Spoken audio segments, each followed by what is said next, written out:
going to have a lesson about gerunds and participles. We are going to have, let's take the verb read.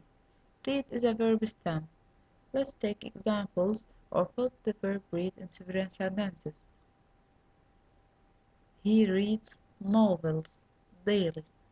Here, the verb is reads and is in the simple present tense. It is preceded by a singular subject, so we added an s, and followed by an object novel. So his role in this or its role in the sentence is simply a simple present tense verb. Let's take another example. He's reading a novel now. So here the verb read is combined with an ing and preceded by verb to be. Why? Since it is in the present progressive tense, we have the keyword now. Another example. He was reading a novel last night. Here, the word read is combined also with an ing word, but it is preceded with an auxiliary verb was, since it is in the past progressive tense. So, read in these three sentences is simply a verb, but in different tenses.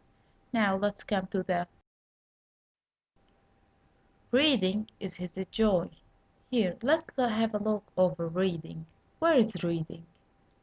Yes, reading is simply at the beginning of the sentence. We have the read with an ing at the beginning of the sentence, then it is followed by a verb. What usually comes at the beginning of the sentence? Yes, a subject. So at the beginning of a sentence, there is a subject. So reading here acts as a subject. Another example. He enjoys reading. The same verb, read. Reading here comes at the end of the sentence preceded by a main verb, which is enjoys. So, what comes after a main verb? An object. So, after a main verb, there is an object. So, reading here acts as an object in a sentence. He's in love with reading. He's in love with reading. Here also we have the verb read with an ing but preceded with a preposition. When we have a word preceded by a preposition, it is an object of preposition. So in these three cases, we have reading in different form rather than a verb. It acts in the first one as a subject, second as an object, third.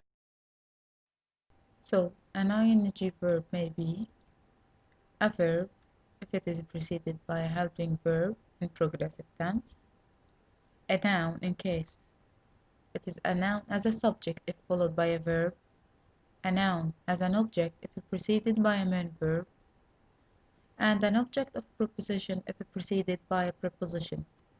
Thus, in this case, when a noun, when a verb, with ing form acts as a noun, it is not called anymore a noun, it is called a gerund.